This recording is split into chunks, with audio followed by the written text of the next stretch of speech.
আসসালামু আলাইকুম সম্মানিত দর্শক মণ্ডলী, একটি সংবাদের প্রতি আপনাদের দৃষ্টি আকর্ষণ করছি। জুলাই সনদের আলোকে সংবিধান সংশোধনে সংসদীয় কমিটি গঠনের প্রস্তাব সরকারের। আমরা জানি গত 30 এপ্রিল ত্রয়োদশ জাতীয় সংসদের প্রথম অধিবেশন এটি সমাপ্ত হয়েছে।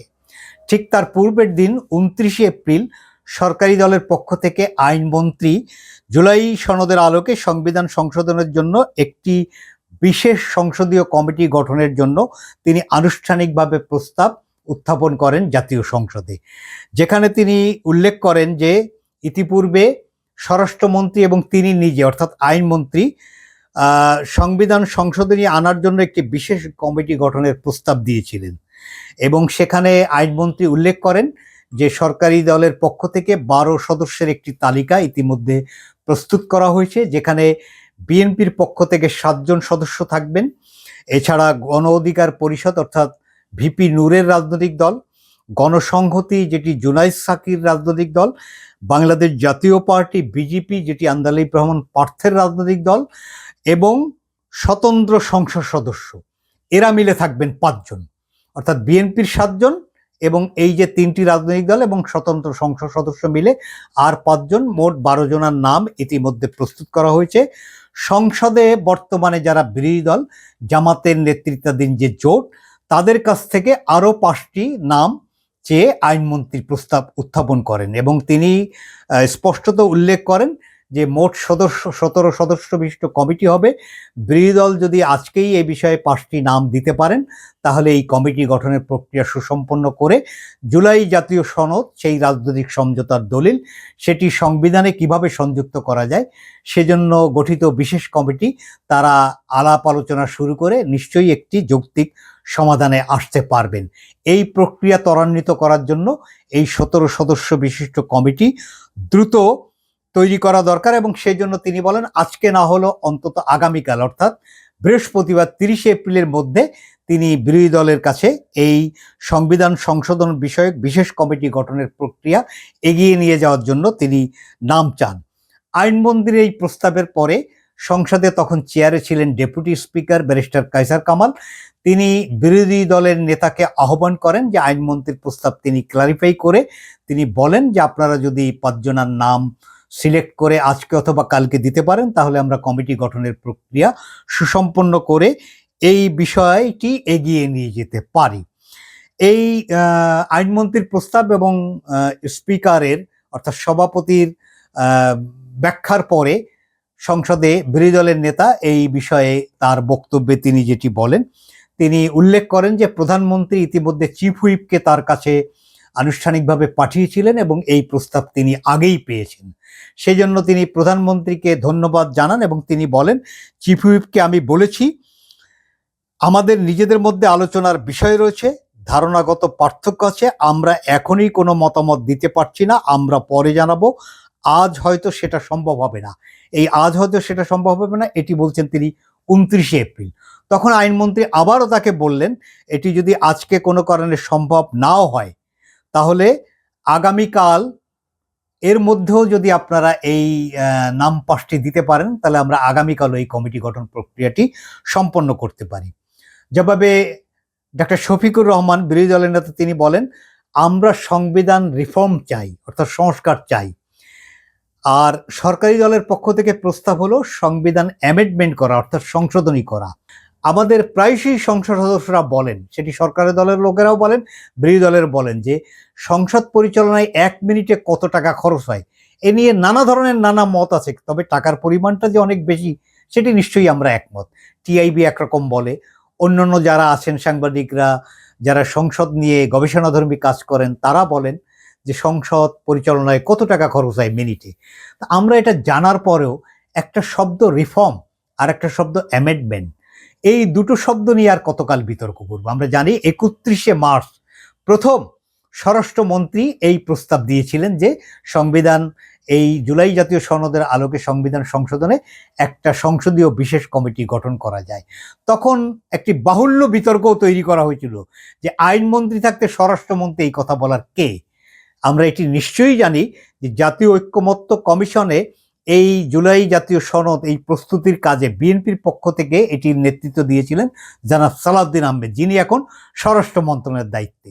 তিনি আইনের ব্যাখ্যা ভালো জানেন, তিনি সংবিধান সম্পর্কে যথেষ্ট উঁচু ধারণা রাখেন, সংবিধানকে ব্যাখ্যা বিশ্লেষণ করার তার যোগ্যতা প্রশ্নাতীত। তিনি তার দলকে রিপ্রেজেন্ট করছেন, তিনি স্বরাষ্ট্রমন্ত্রী হিসেবে তো রিপ্রেজেন্ট করছেন না, তিনি একজন সংসদ সদস্য হিসেবে রিপ্রেজেন্ট করছেন। এর আগে আমরা যাদেরকে সংবিধান বিশেষজ্ঞ বলতাম তারা তো অনেকেই আইনমন্ত্রী ছিলেন না, কিন্তু তারা সংবিধানকে ক্লারিফাই করার ক্ষেত্রে যে কোনো আইনমন্ত্রীর থেকে অনেক ভালো পারফর্ম করেছেন। বিগত দিনের কার্যকর সংসদগুলোতে আমরা এমন অনেকের কথা জানি। শাহজিদুর রহমান কি আইনমন্ত্রী ছিলেন? সুরঞ্জিত সেনগুপ্ত কি আইনমন্ত্রী ছিলেন? তারা তো সংবিধানের ব্যাখ্যায় অত্যন্ত উস্তাদ লোক ছিলেন। ফলে এই বিতর্ক করা হয়েছে। আসলে যোগ্যতায় পিছিয়ে পড়ে এই যে খামচাখামচি করে জেতার একটা প্রবণতা আমরা মাঠে ঘাটে দেখি, সেটি জাতীয় সংসদে দেখলে নিশ্চয়ই আমরা খুশি হতে পারি না। এখানে ডক্টর শফিকুর রহমান এর আর একটা কথা আছে, সেটা আমরা জানি, সেটি অত্যন্ত বাহুল্য এবং অনেকটা আবদারের কথা। অনেকে মামুবাড়ির আবদার এই শব্দটি ব্যবহার করতে পারেন, আমি এটি করছি না, সতর্কভাবেই করছি না। তিনি এক্ষেত্রে ওই প্রথম এই প্রস্তাবের পরে তিনি বলেছিলেন, আমাদের আবেদন হলো কমিটিতে যেন উভয় পক্ষ থেকে সমান সংখ্যক সদস্য থাকেন, যাতে আমরা আমাদের মতামত যথাযথভাবে উপস্থাপন করতে পারি। এটি হলো, এখানে আইনমন্ত্রী খুব স্পষ্ট করে বলেছেন যে শতাংশের হিসাবে বিরোধী দলের 26% আসন বর্তমান সংসদে আছে, তাদের পক্ষ থেকে আমরা 5টা নাম চেয়েছি। বিএনপি এককভাবেই তো অ্যাবসলিউট মেজরিটিতে আছে, তো তারা তো মাত্র 7 জন দিয়েছেন, তারা তো এখানে শতাংশ হিসাবে সদস্য ডিমান্ড করেন নাই। তারা সরকারি দল হিসাবে তারা 7 জনের নাম দিয়েছেন, অন্যান্য দলের প্রতিনিধি হিসাবে স্বতন্ত্র মিলে তারা 5 জন। সেখানে যদি বিরোধী দল মনে করে যে তারা আরও একজন সদস্য বেশি চাইবেন, অথবা তারা যদি অন্য কোনো বিকল্প প্রস্তাবও দিতে চান, সেটি তো একটি সামঞ্জস্যপূর্ণ প্রস্তাব দিতে হবে। 77 জনের বিরোধী দল যদি 220 জনের কাছাকাছি সরকারি দলের সমান সংখ্যক সদস্য চান একটি বিশেষ কমিটি গঠনের ক্ষেত্রে, সেটি আবদার হতে পারে, সেটি সংসদ নেতা প্রধানমন্ত্রী মানতেও পারেন, তা নিয়ে আমাদের কোনো আপত্তি নাই। কিন্তু যদি সেটি না মানেন বা সরকারি দল যদি সেটি গ্রহণ না করে, সেটা নিয়ে ইগো ধরে গো ধরে বসে থেকে জুলাই জাতীয় সনদ বাস্তবায়নের প্রক্রিয়াকে বিলম্বিত করা, বাধাগ্রস্ত করা, গড়িমসি করা, এটি বিরোধী দলের জন্য ভবিষ্যৎ রাজনীতিতে অনেক বিড়ম্বনা তৈরি করবে। এই বিষয়টিও বিরোধী দলকে ভেবে দেখা আবশ্যক বলে আমরা মনে করি। কারণ এই যে জুলাই জাতীয় সনদ বাস্তবায়নে বিএনপি গড়িমসি করছে, দীর্ঘদিন ধরে এই কথাটি বলে আসছেন। জনগণের কাছে এই পপুলার আইটেমটি ষড়যন্ত্রমূলকভাবে ছড়িয়ে দেওয়ার চেষ্টা করেছেন যে বিএনপি জুলাইয়ের প্রশ্নে গাদ্দারি করছে, বিশ্বাসঘাতকতা করছে, জুলাইয়ের রক্তের সঙ্গে বিএনপি বেইমানি করছে, জুলাইয়ের শহীদদের সঙ্গে বিএনপি বিশ্বাসঘাতকতা করছে। এই কথাগুলো বলে খুব পপুলার আইটেম জনগণের সামনে দিয়েছেন। জাতীয় সংসদে যে প্রক্রিয়া, যে প্রথাগত প্রক্রিয়া, সেটিতে যখন বিএনপি কার্যকর ভূমিকা রাখতে যাচ্ছে, তখন আপনারা এই যে গড়িমসি করছেন, বিলম্ব করছেন। 30 এপ্রিল পার হয়ে গেল, অর্থাৎ এই সংসদে এই বিষয়ে অগ্রগতি ঘটত না। আগামী অধিবেশন হয়তো বাজেট অধিবেশন, সেটি জুন মাসের আগে নিশ্চয়ই হচ্ছে না। তাহলে এই যে 1.5-2 মাস সময় ক্ষেপণ হয়ে গেল, এটির জন্য দায় নিশ্চয়ই বিরোধী দলের ঘাড়ে যাবে। সরকারি দল তো খুব অবলীলায় বলবেন যে আমরা জুলাই জাতীয় সনদ বাস্তবায়নের জন্য সংবিধান সংশোধনে বিশেষ কমিটি গঠনের প্রস্তাব দিয়েছিলাম, যেটি বিরোধী দল গড়িমসি করে তারা নাম না দেওয়ায় সেটি আমরা গঠন করতে পারিনি। এই সুবিধাটা সরকারি দল কিন্তু পাবে। আবার ইতিমধ্যে আমরা দেখেছি জামাত নেতৃত্বাধীন 11 দলীয় জোট তারা মাঠের রাজনীতি গরম করার জন্য 3 মাসের জুলাই মাস পর্যন্ত তারা রাজপথের কর্মসূচি ঘোষণা করেছেন। কি করবেন? রাজপথে আইন পরিপন্থী বিশৃঙ্খলা সৃষ্টি করবেন। সেটি করলে কি জনগণ খুব ভালোভাবে নেবে? অথবা এই যে আওয়াজ করছেন সরকার ফেলে দেবেন, সরকার পতন ঘটাবেন, আগের ফ্যাসিস্ট সরকার তো দিল্লি পালিয়েছে, আপনারা পালিয়ে কোথায় যাবেন? আপনারা তো দিল্লি থেকেও আপনাদের জন্য হেলিকপ্টার পাঠাবে না। এই যে নানা ধরনের কথাবার্তা এনার্কি তৈরি করছেন, সেটি কি হালে পানি পাবে? কারণ এখানেও তো সরকারি দল সুবিধা নেবে যে আমরা সংসদে এই বিষয়ে কার্যকর সুরাহা করার জন্য বিশেষ কমিটি গঠনের প্রস্তাব দিয়েছিলেন, যেটি বিরোধী দল গ্রহণ না করে তারা ষড়যন্ত্রমূলকভাবে রাজপথ গরম করে দেশের স্থিতিশীলতা নষ্ট করার জন্য তারা ষড়যন্ত্র করছেন। এবং খুব পপুলার হবে এটা, যে দেশের অর্থনীতিকে ভঙ্গুর দশায় সর্বশেষ পর্যায়ে নিয়ে গেছিল বিগত ফ্যাসিবাদী সরকার।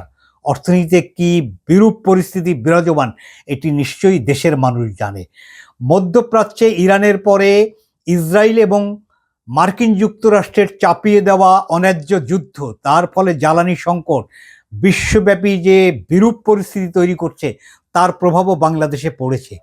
এই যে জ্বালানি সংকট, অর্থনীতিতে পূর্ব থেকে যে ভঙ্গুর দশা, তার মধ্যে যদি রাজপথের আন্দোলনে মাঠ গরম করে জনগণের জন্য কোনো বিরূপ পরিস্থিতি তৈরি করেন, তাতে রাজনৈতিক সুবিধা পাওয়ার কোনো কারণ নেই। 29 এপ্রিল সরকার দল যে প্রস্তাব দিল, এই প্রস্তাবের পরে, এই প্রস্তাবের আলোকে যদি বিরোধী দল রাজনৈতিক, সাংবিধানিক, গণতান্ত্রিক কোনো আচরণ না করেন, তাহলে বিরোধী দলের রাজনীতিতে কিন্তু বড় ধরনের বিড়ম্বনা তৈরি করার ঝুঁকি কিন্তু আপনারা তৈরি করেছেন। বর্তমান তারেক রহমানের নেতৃত্বাধীন সরকার, তারা কিন্তু জনগণের ভোটে নির্বাচিত সরকার এবং বিশ্বব্যাপী স্বীকৃত মোটা দাগের একটি ভালো নির্বাচনের ফলশ্রুতির সরকার। এই কয়েকদিন আগেও ইউরোপীয় ইউনিয়ন তো স্পষ্ট বলেছেন যেটি একটি গ্রহণযোগ্য নির্বাচনের মধ্য দিয়ে গঠিত সরকার। আপনারা বিএনপির বিজয়কে ইলেকশন ইঞ্জিনিয়ারিং বলেন, ওই একই সাথে গণভোট যেটি হলো সেটিকে আপনারা আবার পরিপূর্ণ হালাল মনে করছেন। একই সাথে ভোট হলো দুটি, একটি গণভোট আর একটি জাতীয় সংসদ নির্বাচন। আপনারা গণভোটটাকে পরিপূর্ণ হালাল বলছেন, আর বিএনপির বিজয় জাতীয় সংসদ নির্বাচনে সেটিকে আপনারা ইলেকশন ইঞ্জিনিয়ারিংয়ের ষড়যন্ত্রমূলকভাবে ফলাফল বলছেন। এ সমস্ত ডাবল স্ট্যান্ডার্ড, দ্বিচারিতার কথা জনগণকে এত বোকা ভাপাটা বোধহয় কোনো কারণে ঠিক হবে না। আপনারা বিএনপিকে বলেন যে বিএনপিও পুরনো ফ্যাসিবাদের রাস্তায় হাঁটা শুরু করেছে। ফ্যাসিবাদের সংজ্ঞা যদি আমরা বুঝে থাকি, এই যে আপনি যে মত পোষণ করেন, সেটি আপনি সংখ্যাগরিষ্ঠ দলকে মানতে বাধ্য করবেন, আর তারা যদি আপনার কথায় মানতে বাধ্য না হয়, তাহলে তাদেরকে 36 ঘন্টার মধ্যে ক্ষমতা থেকে উচ্ছেদ করে দিবেন। এই বাক্য, এই অ্যাটিটিউডও কিন্তু ফ্যাসিবাদী চরিত্র। ফলে শুধুমাত্র সরকারি দলের বিরুদ্ধে ফ্যাসিবাদী চরিত্র, তারা সেই পথে হাঁটছেন এই অভিযোগ করবেন, আর নিজের দিকে তাকাবেন না। আপনাদের এই জুলাই জাতীয় সনদ বাস্তবায়ন সংক্রান্ত রাজনৈতিক আচরণ, এটিও একটি ফ্যাসিবাদী আচরণ। কারণ আপনি আপনার মত যেটি পপুলার নয়, আপনি আপনার মত যেটি সংখ্যালঘুষ্ঠ ভোটারের মত, সেটি সংখ্যাগরিষ্ঠ ভোটার যাকে সমর্থন করেছে সেই সরকারি দলের উপরে আপনি চাপিয়ে দেবেন, আর তারা যদি আপনার এই চাপ গ্রহণ করতে সম্মত না হয়, তাহলে আপনি তাকে ক্ষমতা থেকে টেনে হেসড়ে নামাবেন। এটিও ফ্যাসিবাদী আচরণ। গণতান্ত্রিক রাজনৈতিক অনুযায়ী এটাকেও ফ্যাসিবাদী চরিত্র বলাটা খুবই সঙ্গত হবে। আমরা মনে করি রক্তের অক্ষরে লেখা জুলাই জাতীয় সনদ, 2000-এর মতো আমাদের মানুষের রক্ত, ছাত্র, শ্রমিক, যুবক, শিশু, কিশোর, গৃহিণী, 30,000-এর মতো মানুষ আহত, চোখ হারিয়েছেন। ফলে এই বিষয়ে বিএনপির আবেগ নেই এমনটি বারবার বলে বিএনপিকে ড্যামেজ করার চেষ্টা, এটি খুব ভালো চেষ্টা হিসেবে পরিণতি পাবে না। তারেক রহমান সাহেব সংসদে বলেছেন, সেনাবাহিনীর একটি অনুষ্ঠানে তিনি আনুষ্ঠানিকভাবে বলেছেন, রাজনীতিতে তিনি মেঠো বক্তৃতায় বলেছেন যে জুলাই জাতীয় সনদ যেটি আমরা স্বাক্ষর করেছি, সেখানে সংযুক্ত প্রতিটি অক্ষর, প্রতিটি শব্দ, প্রতিটি বাক্য হুবহু বাস্তবায়ন করবে বিএনপি সরকার। তাহলে আর কি পলিটিক্যাল কমিটমেন্ট চান? এবং আমরাও বিশ্বাস করতে চাই জুলাই জাতীয় সনদে যে স্বাক্ষরিত সনদ, তার হুবহু বাস্তবায়নে বিএনপি কোনো গড়িমসি করবে না। কারণ বিএনপিকে আগামী 5 বছর পরে আবার জনগণের সামনে গিয়ে ভোট চাইতে হবে এবং ভোট নিয়েই তাদেরকে পরবর্তীতে সাফল্য অর্জন করতে হবে। তারেক রহমান বা বিএনপির তো এই নিয়ত নেই যে তারা হাসিনার মতো যেন তেন ডামি ইলেকশন, দিনের ভোট রাতে করা, বিরোধী দলকে মাঠ ছাড়া করে, পুলিশকে, সেনাবাহিনীকে, অন্যান্য আমলাতন্ত্রকে ব্যবহার করে তারা রাজনৈতিক ক্ষমতা ধরে রাখবেন। এই নিয়ত তারেক রহমান এবং তার দল বিএনপির নাই, যেমন ছিল না শহীদ রাষ্ট্রপতি জিয়াউর রহমানের, যেমন ছিল না বেগম খালেদা জিয়ার। ফলে বিএনপির অবস্থান অনেকটাই স্পষ্ট। এবার আপনাদের অবস্থান স্পষ্ট করার পালা। ধন্যবাদ।